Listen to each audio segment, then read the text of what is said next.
Well, I lied on the last beginning of the show. I came up with a different name. I figured around the sound, like I'll probably use that for something like to wrap up for all the Hmm. sports around here. So, I mean, it would have made sense, but we changed it. Welcome back for the second episode of Soundwaves from the Sea, weekly Ooh, Seattle Sounders show.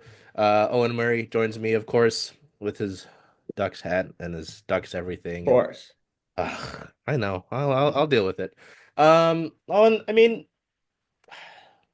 there are no losses this past week, so that's No, good. no, no. One of them will feel like a loss in a way, Mhm. but things started off pretty well for the Sounders. We're going to talk about the two matches that the club played. Obviously, the CONCACAF Champions Cup match, the new iteration of what used to be the CONCACAF Champions League. The Sounders obviously had their home opener for MLS regular season play against Charlotte in a wet Lumen Field. And then we'll talk briefly about the report, I think initially from our friend Nico Moreno, that the club discussed bringing back club legend and midfielder Nico Ladero before he went over and signed with Houston Dynamo, which is a fact. I don't know what Houston's doing nowadays. I really don't. Before a little look ahead, as the club has another CONCACAF Champions Cup and MLS regular season match week ahead of them. So, I mean, things started off really well this week. I mean, I was really happy with what, Mm. well, at least the end result of the Champions Cup match, right? I mean, 3-1 on the road in Guatemala. He scored. Paul Arriola scores in the third minute. You say, hey, like offensive issues, scored in the third minute. New guy, he's the one who did it. Like, that was nice to see. Good to see Pedro have a nice strike and get that goal in the 61st minute. And then Albert puts it away in the 90 plus three with a nice little tuck past the keeper. Um, I mean, I was a little worried going into halftime considering that Antigua did tie this in the 24th. But like the aggression early on was nice. And just with a match like this in CONCACAF, like none of these road matches are ever going to be any they're not going to be easy. Like these are always going No. to be you're going to have to really grind and grit for these. God, I'm using football buzzwords, it feels like.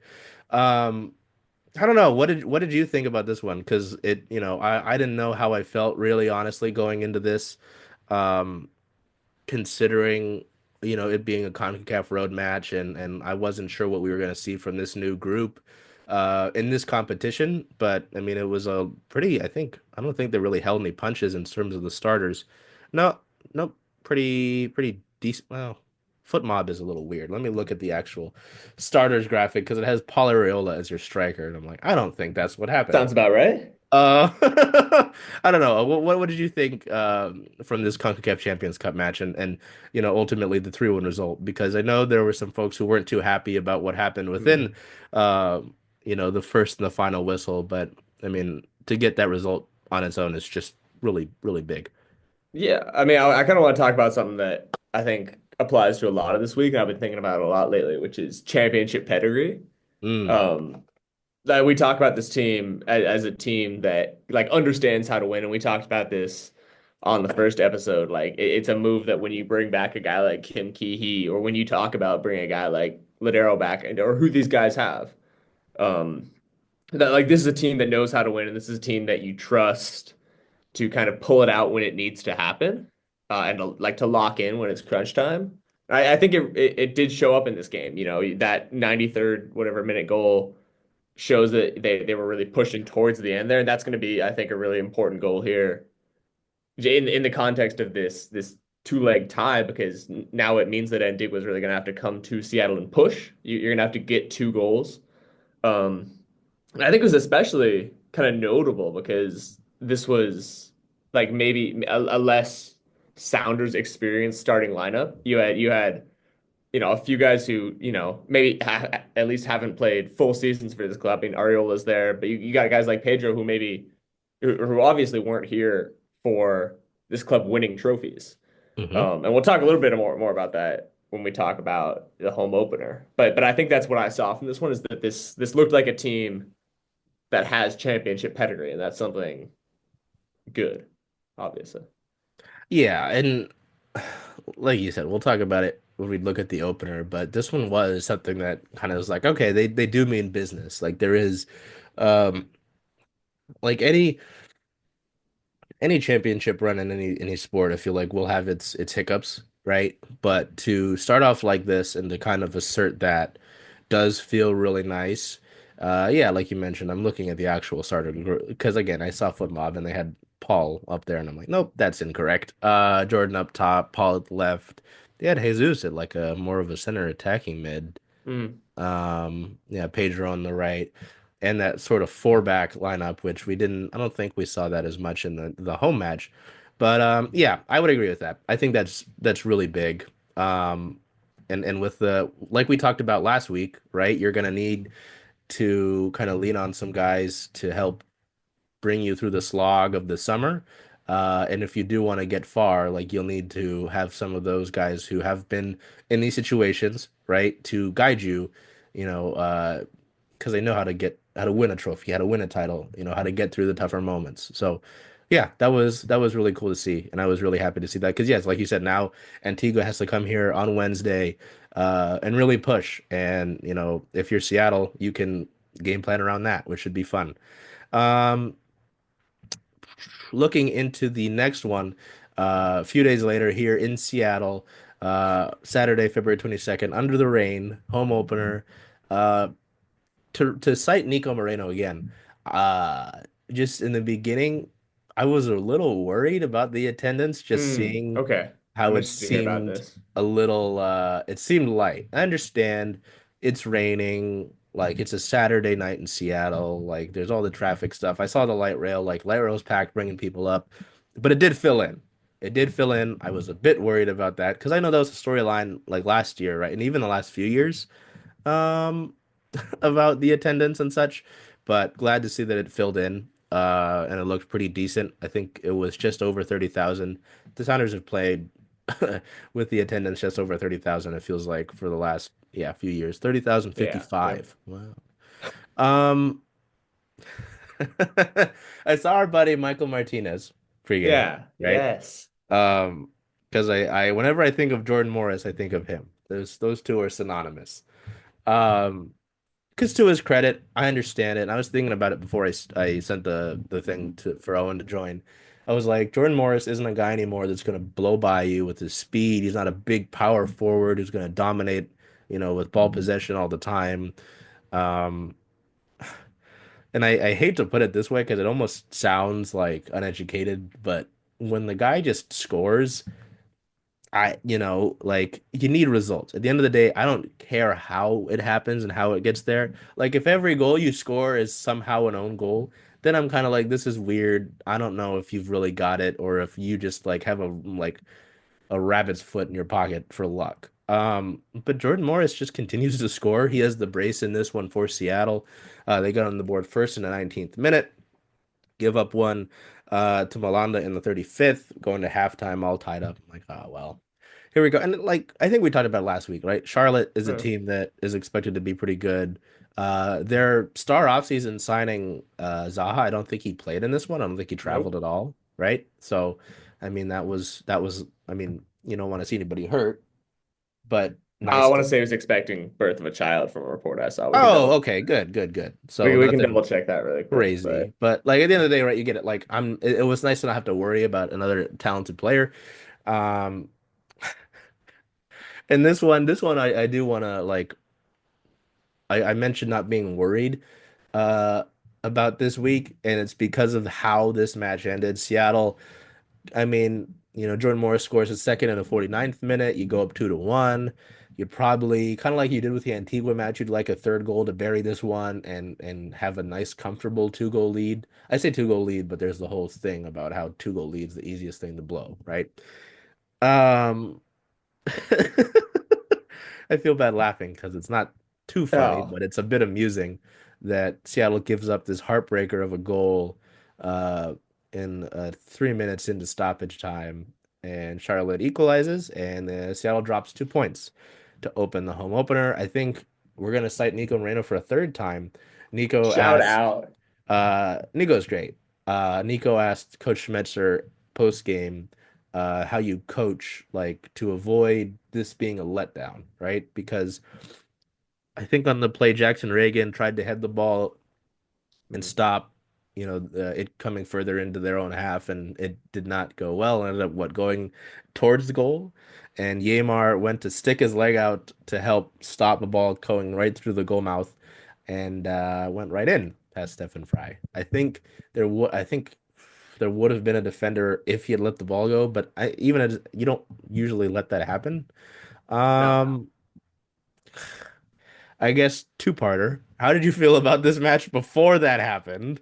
And then are you worried about this being like a bad tone setter? Because Mhm.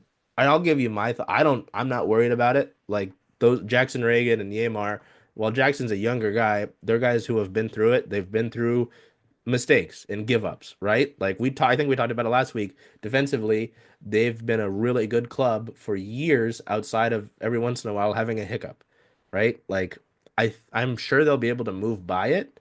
Now I don't want to see that like be a jinx and then them have like a bunch Yeah. of issues, but I'm not worried about it. It's your first match in regular season play. You're going to play a ton of matches this year. If you hone on every single mistake, granted, this one is a match altering one. You can't get through this year, and I think they have the leadership and the brass to be able to get past a mistake like this. That's just Yeah. my thought. No, I do think it's going to be okay. I think it's really nice how we can kind of look at these two games in the span of a few days and say, okay, these are both games where the Sounders went ahead early on, relatively, and then you give up an equalizer and you go into the half 1-1. And we see two, I think, pretty different responses. We see them. You can double check me on this, but you see them kind of come out of the half, really push, and they do get those two goals in the second half of the Antigua game. Um, it's even in kind of an away environment and somewhere that's tough to go play on a field that you're not used to playing on against guys that you don't know how they're going to play. And then you come into this Charlotte match and you really don't you do create in the second half, but you don't create nearly enough. You get a lot. We can talk about Georgie too in a little bit, but he was really that spark plug, and outside of that, we didn't see a whole lot off the left out of Paul Rothrock. Um, and we've talked a lot last year about making changes, and I know Brian said that he was going to be more proactive with changes this year, and I'm curious what you thought about that because we saw Paul was really struggling there for a little bit on the left, and when you're trying, you're saying, hey, look what we did last week, look what we did in midweek. We got this second goal, we could really push for this third goal. That's what sealed this game, and then they weren't able to do it, and they eventually give up the equalizer. I'm not worried about that, but I think it's something that's interesting because you can see two pretty different responses. Yeah. I think it's funny you kind of bring up the changes, right? You mentioned that and the substitutions in this one. Um, Yeah. because I know Brian's gotten a lot of flack over the years for his substitutions and who he has or hasn't brought in. Yeah, I was a little disappointed. I mean, it just kind of felt like Paul was there, just there, and that's fine. And like with this starting 11, I expected, um, we all expected rotation, right? Like especially Yeah. a few days after the Antigua match, like it was just gonna happen. Um, yeah, you see Albert back in, Georgie up top. It is really, I like quick Yeah. Oh side yeah, let's talk thing. about it. Georgie's gonna be so Oh fun. God. I mean, I feel like everyone in Sounders land has been talking about Georgie Monongu, right? And the talent that he's got. I wasn't initially sure when, it seemed like we started to hear buzz around him last season and the potential of him getting more minutes up here. I wasn't sure. I was like, oh, okay. Like I've seen a few Defiance matches with this guy. Like I don't know what I'm gonna get. And just seeing him on the ball, I mean, we both what both him and Paul brought on the ball was exciting.